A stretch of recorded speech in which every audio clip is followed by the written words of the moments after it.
Welcome everyone to Stock Talk. Great to be here. Today we're diving right into advanced micro devices, AMD.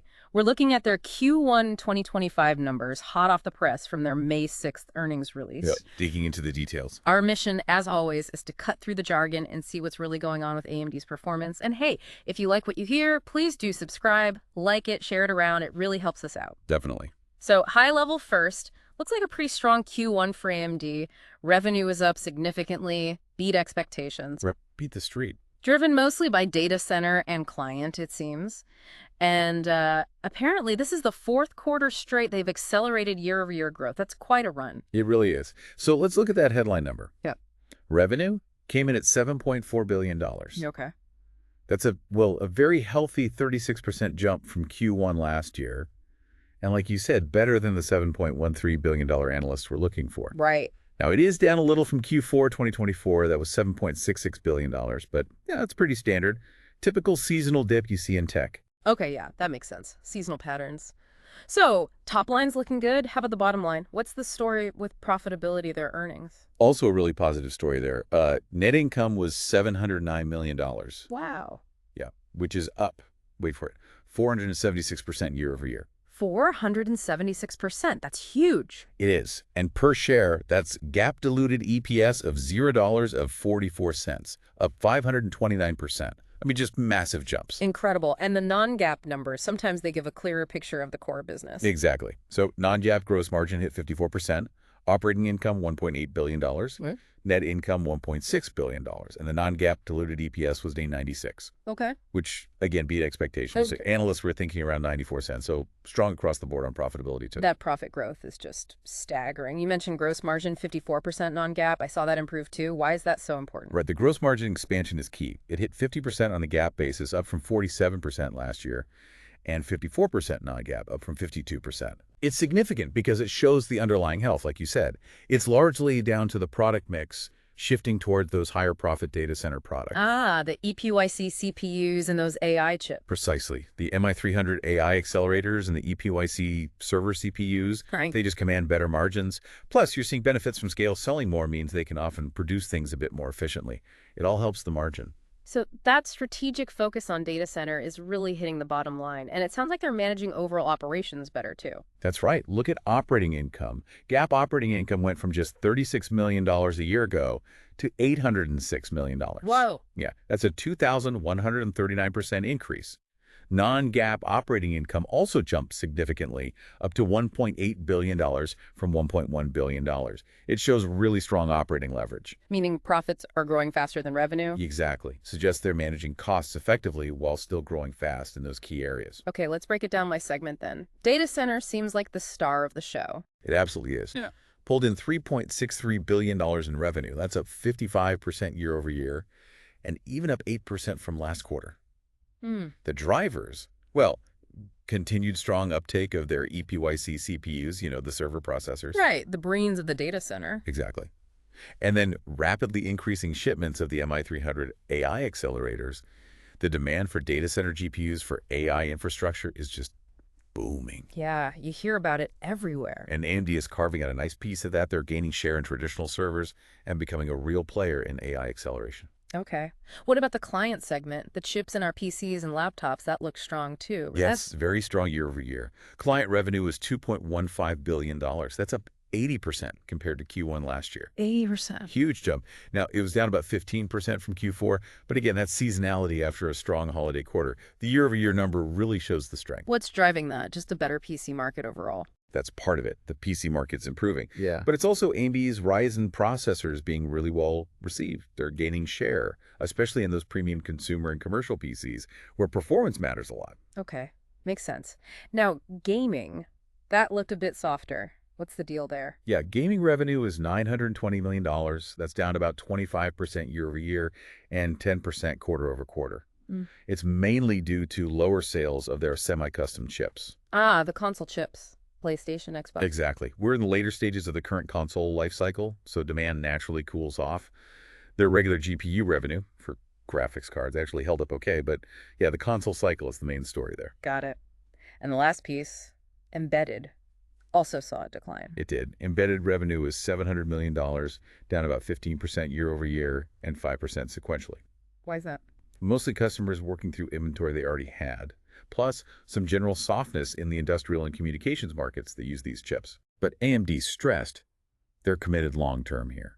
They see future growth in automotive industrial automation. It's important for diversification. So if you zoom out, it looks like the huge gains in data center and client are really carrying the load, easily making up for the dips in gaming and embedded. Exactly. It really highlights how well their diversification strategy is working. The strength in those core growth areas provides a really solid foundation, especially as they push harder into AI. Right. Let's talk more about that AI strategy. It's clearly central, driving that data center number. What are the key takeaways there? Well, the momentum is definitely building. Those MI300 AI accelerator shipments are ramping up fast, Yeah. contributing directly to that 55% data center growth we talked about. Mm. They're also putting a lot of effort into their ROCm software. That's the software layer that makes it easier for developers to actually use AMD's AI hardware. Think of it as the toolkit. Right. Hardware's no good without the software. Precisely. And they're getting traction. Major cloud providers, big companies, they're adopting AMD's AI solutions. Some analysts are even projecting AMD could grab, maybe mid-single-digit market share in AI accelerators this year. That's significant given the competition. It is. And looking ahead, they've got the MI350 GPU coming mid-year. That could be another catalyst for the second half. Now, you mentioned competition, but there were also those China export restrictions mentioned in the report. How big of a deal is that? Yeah, management acknowledged it. It's a challenge, no doubt. Huh? But they emphasize the underlying demand globally is still super strong. They're basically working with customers to navigate the rules and focus on deployments outside the restricted areas. Okay. And competitively, how do they see themselves fitting into that whole AI picture against, well, the big green elephant in the room? Yes. Well, they acknowledge the competition is intense, obviously, but they're highlighting their differentiated approach, what they call heterogeneous computing, basically combining different types of processors, CPU and GPU, optimized together for specific AI tasks. They think this approach suits certain workloads really well. And by offering the whole stack hardware and the ROCm software, they feel pretty well positioned. Gotcha. Okay, let's circle back to those profit improvements. We touched on the product mix, but what else is driving those better margins? Sure. So, yeah, the shift to higher margin data center products is number one. Scale is number two. Selling more volume helps spread fixed costs. But they're also just focused on operational efficiency, keeping costs in check. You can see that in the operating expense numbers. Definitely. OpEx as a percentage of revenue actually went down, both GAAP and non-GAAP. GAAP OpEx fell from over 46% of revenue last year to about 39% this quarter. So revenue is growing fast, but expenses aren't growing quite as fast, even with R&D investments. That's good management. And the upshot of all that is stronger financial footing. Exactly. Better profitability means stronger cash flow.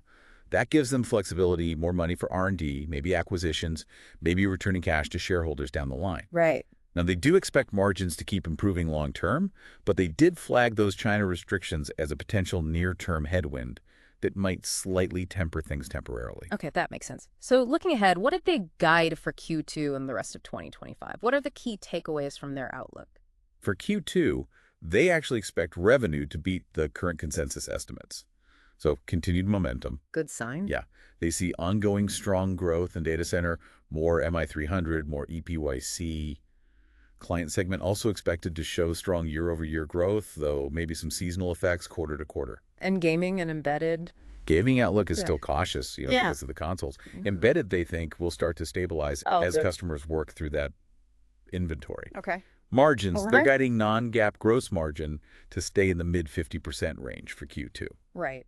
And did they quantify the impact of those China restrictions in the outlook? They did. They estimated a potential hit of about $1.4 billion for the full year, and they factored about $800 million of that into their Q2 projections already. Okay, so it's baked in. Seems so. Despite that, management sounded confident about strong overall growth for 2025. The drivers remain the MI300 ramp, the upcoming MI350, EPYC momentum, PC strength, and new products generally. And those analyst projections for AI share and revenue? Yeah, still looking at mid-single-digit AI accelerator share for the year. AI GPU revenue estimates are somewhere in the, let's say, $7 and $9 billion range, though maybe slightly trimmed due to the China situation. Understood. Okay, every company faces risks and has opportunities. What did AMD highlight? Let's quickly recap those. Sure. Opportunities. pretty clear. The booming AI market with MI300, MI350, grabbing more data center CPU share, the improving PC market, their diverse portfolio, and expanding margins. Makes sense. And the risks. The big ones are those China export restrictions, obviously. Sure. Intense competition, especially in AI accelerators, the cyclical stuff in gaming and embedded, execution risk delivering on that complex roadmap, and just general macroeconomic uncertainty, always a factor. Right, always lurking. So, wrapping it all up, what's the final verdict on AMD's Q1? Look, overall, it was a really strong quarter. They beat expectations pretty comfortably on revenue and profit. Yeah. Data center and client were definitely the stars. The AI strategy is clearly gaining steam, even with those China headwinds factored in. The outlook for the year seems positive, balancing that growth ambition with keeping operations efficient. Competitively, they look pretty solid right now with quite a bit of potential ahead. All right, this has been a really good deep dive into AMD's Q1 2025 based straight on their earnings release. Yeah, covered a lot of ground financial segments, AI, profitability, the outlook, risks. Definitely. So that brings us towards the end. Here's something to think about. Given AMD's really strong showing in the data center and just how fast this whole AI landscape is changing, Yeah. what do you think the longer-term ripples might be for the whole tech market, for the chip industry dynamics? That's a big question. It is worth mulling over that balance of risks and opportunities we talked about. Anyway, thank you all for joining us for this deep dive. Thanks, everyone.